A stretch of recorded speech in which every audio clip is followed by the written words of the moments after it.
السلام علیکم، کیسے ہیں آپ سب لوگ؟ امید ہے سب ٹھیک ٹھاک ہوں گے، خیریت سے ہوں گے۔ ویلکم ٹو آور چینل ناولستان۔ آج آپ کے لیے لے کر آئے ہیں انکہی باتوں کی ایپیسوڈ نمبر 47۔ ناول کا نام ہے انکہی باتیں اور ایپیسوڈ نمبر ہے 47، اور رائٹر ہیں اس کی ایمن رضا۔ بڑی کمپلینس تھی کہ جی آپ نے repeat episode the. Repeat episode نہیں تھی، ایک ایپیسوڈ میں شاہ میر کی سائڈ دکھائی گئی تھی اور پھر اس کے بعد والی ایپیسوڈ میں ماہرو کی سائڈ دکھائی گئی تھی۔ ابھی ہم آگے کہانی شروع کرتے ہیں۔ ایک جھٹکا لگا تھا اسے کھائی میں گرتے کہ وہ اپنا بچاؤ بھی نہ کر پائی تھی۔ کیا اتنی ہی تھی اس کی اور اس کے بچے کی زندگی؟ کیا وہ اب نہیں بچ پائے گی؟ یوں ہی اپنے دل پر ناکام محبت کا بوجھ لیے مر جائے گی، اور کسی کو فرق بھی نہیں پڑے گا کہ کوئی اس دنیا میں ماہرو بھی تھی۔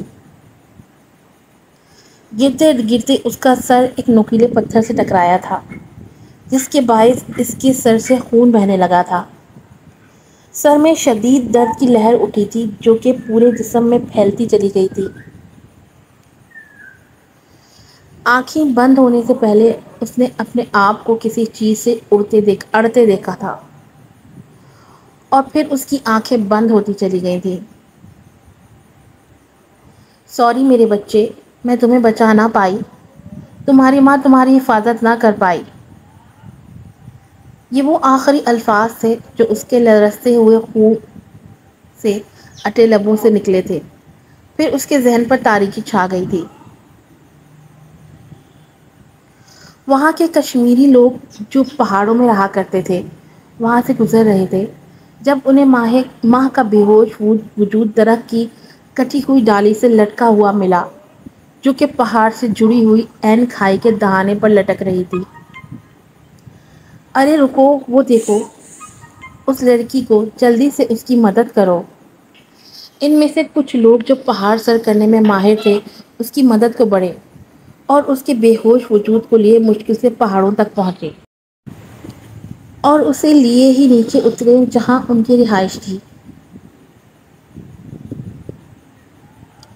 ان کی عورتوں نے ماہ کو ان سے لیا اور اپنے کمرے میں چلی گئیں۔ یہ لڑکی تو امید سے ہے اور اس کا اتنا خون بہہ گیا ہے، اللہ خیر کرے۔ زینت گل جو ان سب میں سب سے بڑی تھی، انہوں نے ماہ کا معائنہ کرتے ہوئے کہا۔ تو باقی سب نوجوان لڑکیاں پریشان ہو اٹھی تھیں، جن میں الوینا بہار پشمینہ شامل تھیں۔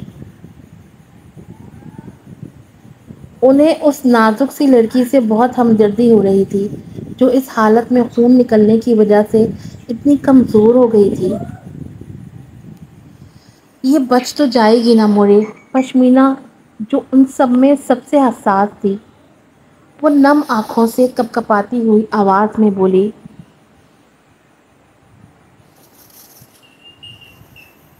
تو زینت گل نے ان سب کو باہر جانے کا کہا تھا، جس پر وہ نہ چاہتے ہوئے بھی بھاری دل سے باہر چلی گئی تھی۔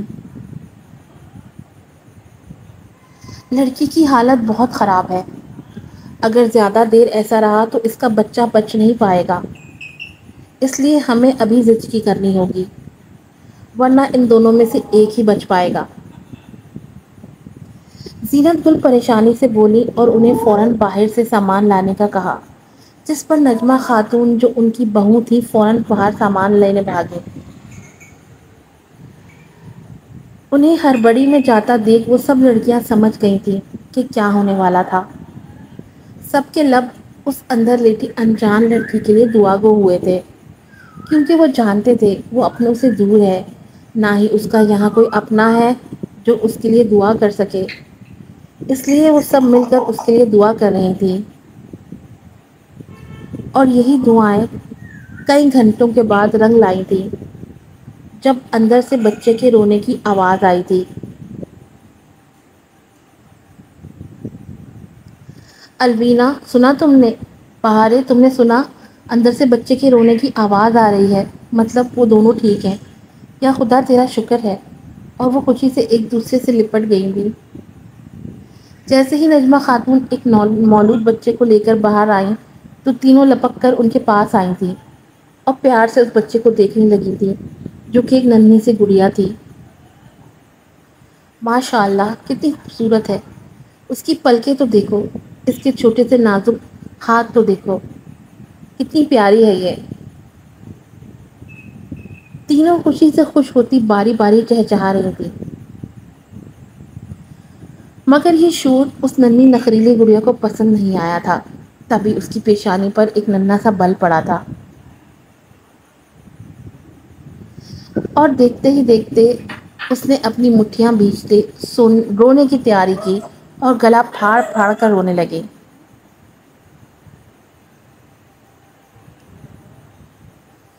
وہ تینوں تو اس کی اونچی آواز پر ہی بوکھلا گئی تھی۔ آخر کس پر گئی ہوگی یہ ننھی سی گڑیا؟ الوینا دلچسپی سے اس کا ایک ایک نقش دیکھتے ہوئے بولی، جو بہت باریکی سے بنا ہوا تھا اور ایسے لگ رہا تھا جیسے بہت فرصت سے بنایا گیا ہو اسے۔ اگر کوئی ہوتا وہاں تو اسے بتاتا کہ وہ ہو بہو اپنے باپ پر گئی ہے، اس کا ایک ایک نقش میر سے چرایا گیا تھا۔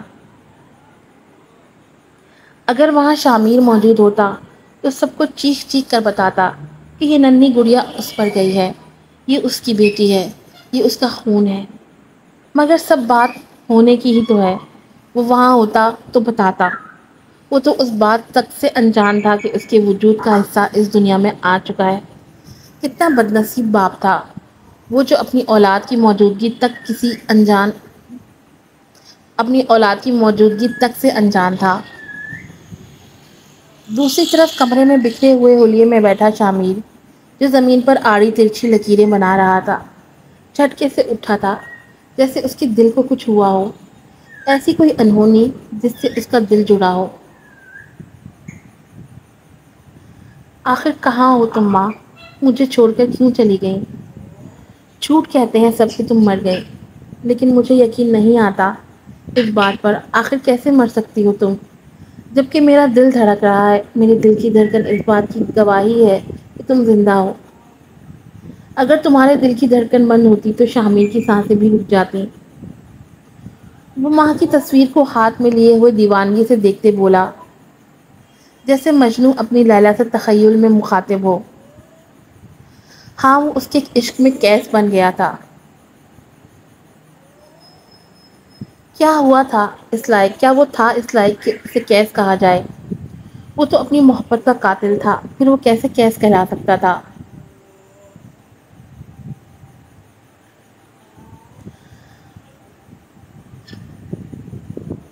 عاشق ہوں پر معشوق فریبی ہے میرا کام، مجنوں کو برا کہتی ہے لیلا میرے آگے۔ وہ دیوانہ وار ہنستے ہوئے بولا، مجنوں کہو نہ اس کو جو لیلا میں کھو گیا، جو جس میں کھو گیا وہی وہ آپ ہوگی۔ وہ اس کی تصویر کو یکٹک دیکھتے بولا، ہجراں غنودگی میں غنیمت گزر گئے، آغوش میں غزل کی میں غم کھا کے سو گیا۔ اے تو کہ تو نے میں نہیں رہنے دیا مجھے، اپنا پتہ پکار کے میں خود سے کھو گیا۔ اس کے کمرے کے باہر سے گزرتی ہوئی آئینہ کے قدم اس کی آواز سنتے ہی زنجیر ہوئے تھے، اور اس کی حالت دیکھ وہ پھپک پھپک کر رو دی تھی۔ آخر اس نے بھی اپنی عزیز و جان دوست کھوئی تھی۔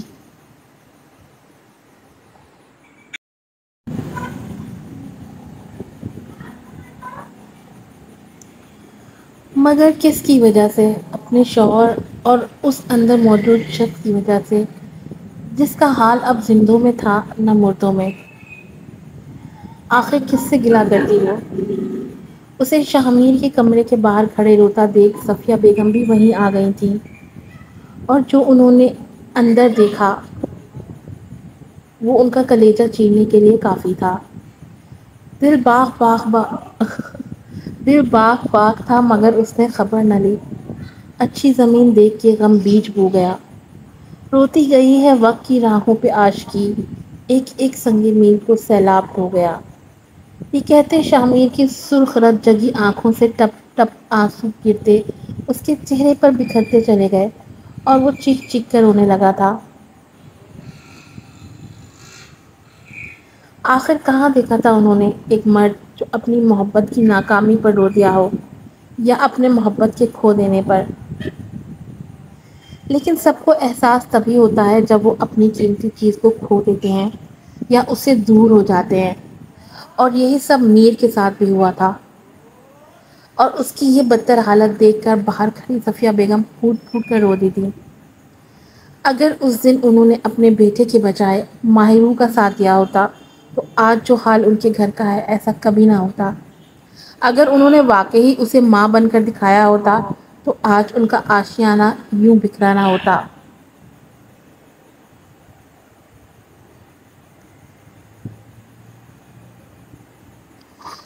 دوسری طرف وہ گڑیا ابھی تک ان تینوں کے پاس ہی تھی، وہی اس کی دیکھ بھال کر رہی تھی، کیونکہ ماہروں کو ابھی تک ہوش نہیں آیا تھا۔ ایک دن ہونے کو آیا تھا، بچی کا رو رو کر برا حال تھا بھوک کے مارے۔ وہاں اس وقت کوئی حاملہ عورت بھی نہیں تھی جس کا دودھ اس کو پلا سکتے، اور ماہروں کو اب تک ہوش نہیں آیا تھا۔ وہ کرتے بھی تو کیا کرتے؟ دوسرا دودھ اسے پلانے کی کوشش کی گئی تھی مگر وہ بچی دودھ منہ میں جاتے ہی دودھ باہر نکال دیتی تھی۔ وہ سب بہت پریشان تھے اس گڑیا کے لیے جس کی ماں ابھی ابھی بے ہوشی میں تھی،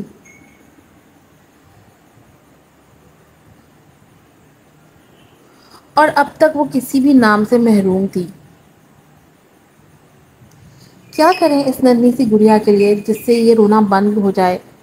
پشمینہ آنسو بہاتی بچے کی حالت پر سو سو کرتے ہوئے بولی تو الوینا کو اس پر جی بھر کر تاؤ آیا،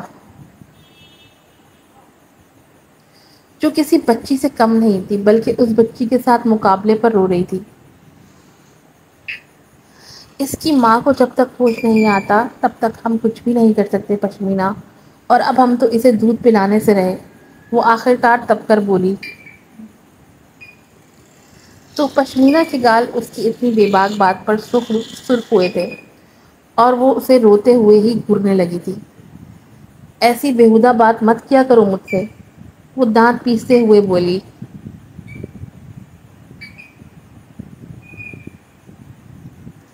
مٹھو، ارے جی بولا تمہارے کام بھی تو بچوں والے ہیں۔ وہ بھی اسے گھڑک کر بولی تو اس نے اپنا رونا بند کیا۔ سب سے پریشانی اور سوچنے والی بات تو یہ ہے کہ یہ اس حساس کھائی پر پہنچی کیسے؟ وعلیکم السلام۔ اور اگر یہ وہاں پہنچ گئی تھی تو اکیلی کیوں تھی؟ اسے اب تک کوئی بچانے کیوں نہیں آیا؟ ضرور ایسی کوئی بات ہے جس کا ہم سب کو علم نہیں ہے، ورنہ کوئی بھی لڑکی اس حالت میں کھائی کے پاس جائے گی ہی کیوں؟ یقیناً معاملہ سنگین ہوگا، اور یہ تو تب ہی پتہ چلے گا جب وہ لڑکی ہوش میں آ کر ہم سب کو بتائے گی۔ الینا نے باریک بینی سے تمام حالات کا جائزہ لیتے ہوئے ایک ایک پہلو پر سوچتے ہوئے کہا تو سب نے اس کی ہاں میں ہاں ملائی تھی۔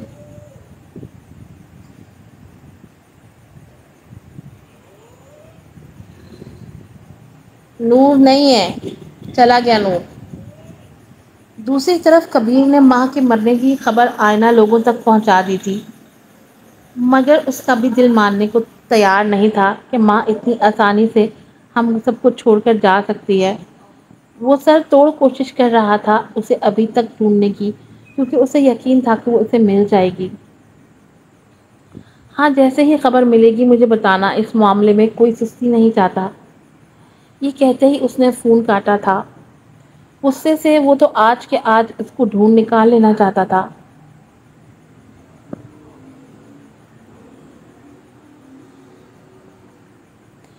کبیر، یہ کیا کر رہے ہو تم؟ اس کا باپ پیچھے سے آتے ہوئے اس کے کندھے پر ہاتھ رکھ کر غمگین لہجے میں بولا۔ وہ جانتا تھا کہ کبیر اپنی بہن سے کتنا پیار کرتا تھا، جان چھڑکتا تھا وہ اس پر، چاہے وہ سوتیلی ہی صحیح، لیکن دونوں میں بلا کا پیار تھا۔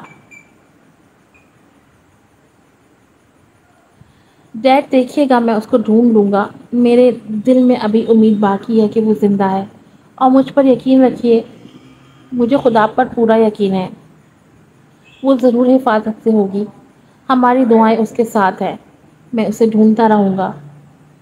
وہ ایک عزم سے بولا۔ آخر کب تک؟ اس کا باپ سرخ پڑتی آنکھوں سے پوچھ بیٹھا تھا۔ اسے بھی اپنی بیٹی کے کھونے کا اتنا ہی دکھ تھا جتنا ہر باپ کو ہوتا ہے۔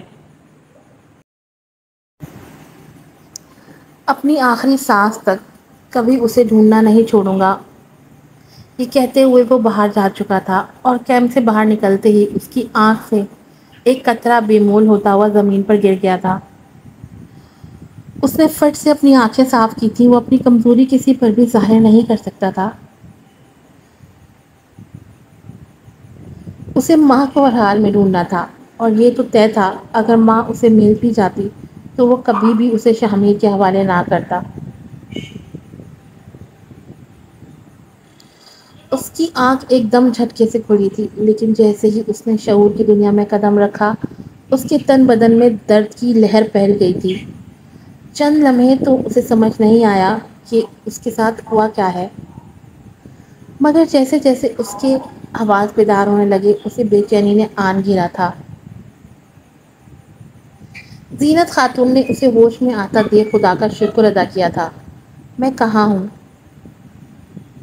اس نے درد سے پھٹتے سر سمیت سامنے بیٹھی ہوئی ایک کشمیری عورت کو دیکھ کر پوچھا تھا، جس کے چہرے پر پریشانی کے تاثرات تھے۔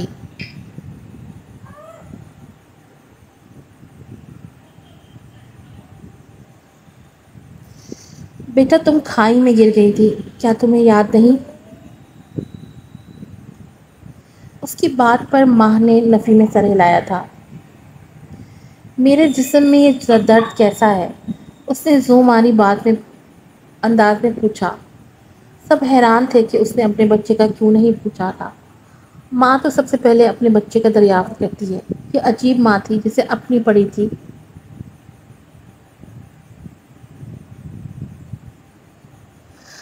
کل تمہاری زچگی ہوئی ہے، اس لیے تمہارے جسم میں یہ درد ہے۔ اس کی بات پر ماں کے سر پر ساتوں آسمان اکٹھے ٹوٹ پڑے تھے۔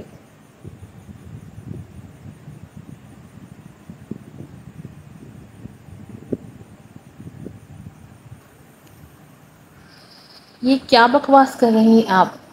ابھی تو میری شادی تک نہیں ہوئی تو یہ بچہ کہاں سے آ گیا؟ وہ چٹک کر بولی تھی۔ تو کیا پھر وہ بن بیاہی ماں تھی؟ یہ ایک خیال ان سب کے ذہن میں بجلی کی طرح کوندا تھا اور سب کے رنگ سفید پڑ گئے تھے۔ آج کی ایپیسوڈ یہیں ختم ہوتی ہے۔ اب تو آپ لوگوں کو جو جانا چاہیے کہ اس میں ماسی کو کچھ بھی شامل نہیں ہے اور اس میں ساری جو ہے ماہروں کے سائڈ کی سٹوری بتائی گئی ہے۔ امید کرتی ہوں کہ یہ ایپیسوڈ آپ کو پسند آئی ہوگی۔ اپنی پسند کا اظہار آپ ایپیسوڈ کو لائک کر کے، ایپیسوڈ پہ کمنٹ کر کے ظاہر کر سکتے ہیں۔ دعاؤں میں یاد رکھیے گا، جلد ہی اس کی نیکسٹ ایپیسوڈ کے ساتھ حاضر ہوں گی۔ السلام علیکم۔